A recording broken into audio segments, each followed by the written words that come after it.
Hello, welcome in. It's the PHNX Cardinals halftime show. Let's try this. A third time's the charm. I'm Johnny Venerable. This is the playmaker, Britton Golden. And Britton, a miraculous performance in the first half. A gutted effort by the Arizona Cardinals as they lead the Dallas Cowboys 21-10, thanks in part to a Matt Prater 61-yard field goal to end the first half.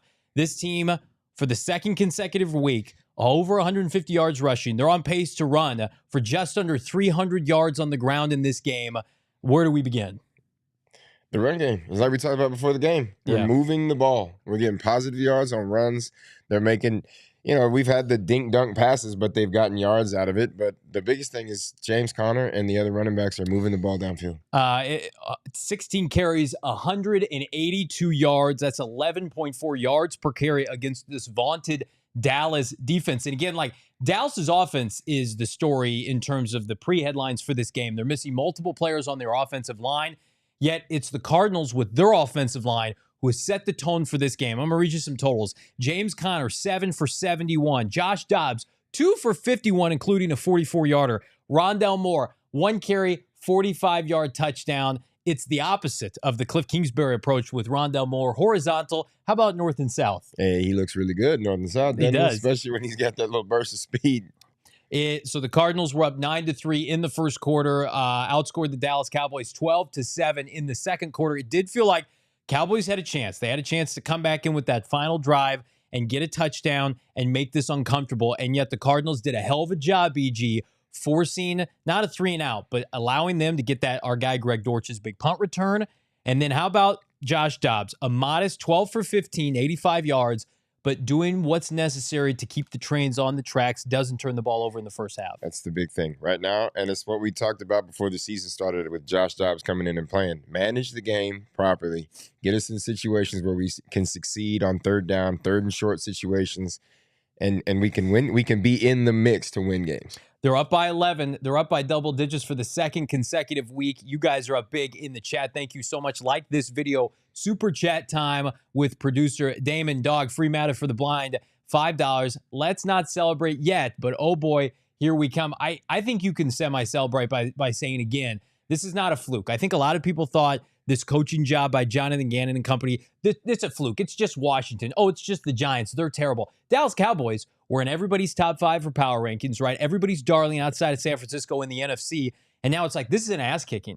I don't believe in Mike McCarthy. Dan Quinn's a real coach defensively. And what the Cardinals are able to do with Drew Petzing in this run game, I mean, it's all coaching, in my opinion. I'm not discrediting the Cardinal players by any means, but I think now, hopefully, regardless of how this game turns out, the tide is turning with, you watch what Sean Payton did, vomiting all over himself in Miami, and then what Jonathan Gannon is doing in his building today. It's fantastic. It's a great look for everybody, and it's hope, right? Yeah. That's what we talked about last week. Just a little bit of hope building off of a terrible ending and how we did it with a game that the offense played really well in last week. Yeah. And then they've come back this week and done the exact same thing, especially in the run game. So at this point, just keep the train rolling. That's right. Keep the train rolling and keep running the football. I want to get to this other super chat if we could. Alex, $4.99. Thank you so much, Alex. Can't get stagnant. Got a whole second half to play against a really good offense. And, Dallas is going to make good halftime adjustments. And I think this Cardinal team would be wise to, again, ride James Conner. James Conner, I think, purposely got a breather at the end of the first half. Keontae Ingram, Dermacado, right, which is fine. James Conner has 7 carries. I need James Conner to end this game with 20 to 25 carries, which means double-digit carries in the second half. He's been their offensive player of the game. 2 carries, 18 yards. You cannot sit here at the end of this game and take an L and James Conner have under 20 carries. Agreed. He's got to have more carries in the second half. You got to lean on that run game in the second half. You have a lead. You have an 11-point lead coming out of halftime. Tear some of that clock. Keep the ball out of Dak Prescott's hand. Don't even give him opportunities to score points. Lean on that run game, and you can go from there. Yeah, absolutely. I want to get to some more of these comments. You guys are crushing it. Like this video, by the way. Boston for saying 100%. Thunder saying, I'm excited and nervous. Hope the Cards can break through. Absolutely, Thunder. And they're at a point right now where, I mean, they have to get to the finish line for full belief. Because I think had they finished the job each of these last 2 weeks, there'd be belief right now that they can finish the job. And I'm not saying there's doubt. But, I mean, if we're talking about it, they're at least thinking about it. Like, we've been here before. We've been here 3 times, and we can't, kick the door in and get a dub for Jonathan Gannon and these fans. And by the way, these fans, a lot of Dallas Cowboy fans, they're awfully quiet after a first half. And that's all you got to do. If you make these plays like this, that building that was so loud at the beginning of the game starts to get quiet. And you can start to hear yourself think. Then the offense can communicate, switch the play at the line of scrimmage, and everything is not like you've got a loudspeaker in your ear the whole time. But, yeah, I mean, they look good.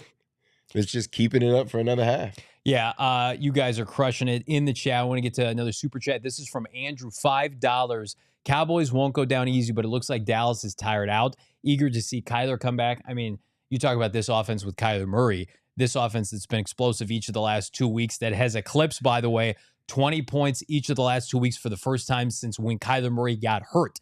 I think we all, rightfully so, were critical of this team against Washington. But again, Dobbs has been here for 5 minutes. That's the Cardinals' fault. They should have brought him in back in the offseason. They didn't. They paid for it week 1. But man, oh man, 28 points against the Giants last week. You're on pace for 42 points against Dallas. I know we're at halftime, and they got to do it in the third and fourth quarter. Yeah. But this offense, to me, right now, the creativity, scheming players open, and the dominance up front, it gives you hope that not only Kyler Murray can come back and be functional, he can be a high-producing player again. Oh, yeah, and nothing against Josh Dobbs, but you switch that with Kyler Murray, now the athleticism has tremendously gone up. Mm-hmm. Right? Any type of pressure, Kyler's quick enough and he can get in and out. So I'm extremely looking forward to when Kyler Murray can come back and see how explosive this offense can really be. Yeah, absolutely.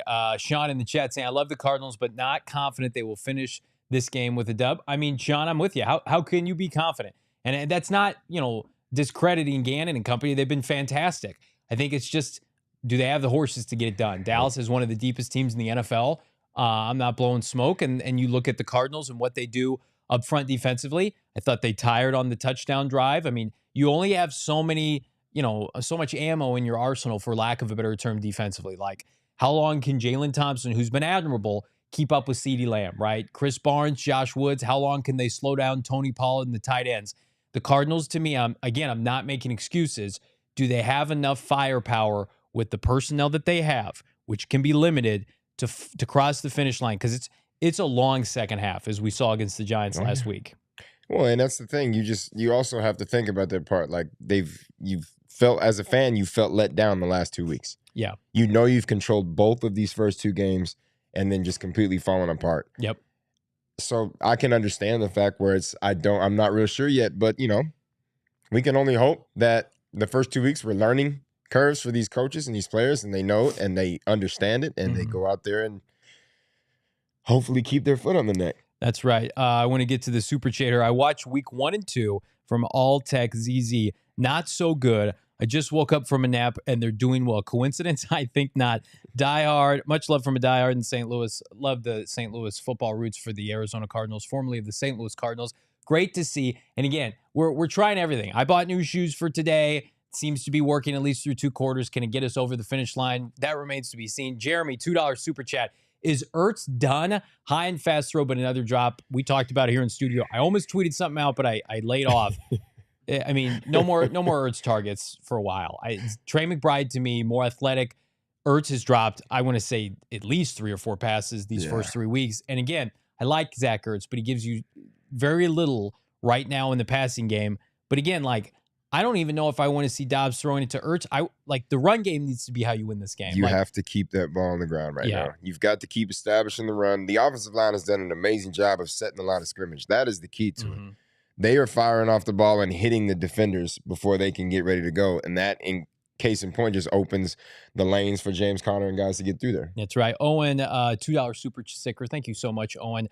Sly saying I'll send you some Adidas. Listen, I've never bought a pair of Jordans before. It's my first pair of Jordans, and who knows? We're putting Johnny on a new wave. There could be 1-0. I'm rocking Jordans like my co-host here. Speaking of my co-host, he and I are going to be live with the post-game show, and I say that with the immense confidence that the Arizona Cardinals can come out with a dub. We've got 2 quarters of play left. Can Jonathan Gannon, Drew Petzing, and Nick Rallis do just enough with their coaching schematics, their adjustments, BG, to get the job done? What say you? I'll put you on the prediction. Can they finish the job? I think they do this week. I think the last 2 weeks was, like I said earlier, it was a learning curve. I think they're here. I think they're ready to go. I think they've got that mental block passed. I think we get a dub today against the best team in the NFL. I don't know how you can run for this many yardage on the ground and continue not to be able to win football games. The Cardinals, barring something unforeseen, are going to go for over 200 yards in this game, and I'm with BG. They will get a dub today. Come back for the post-game show with myself, BG Bobrock, live from State Farm Stadium immediately following the conclusion of Cowboys at Cardinals. Like this video, subscribe to PHNX Sports on the YouTube, and we will see you after the game.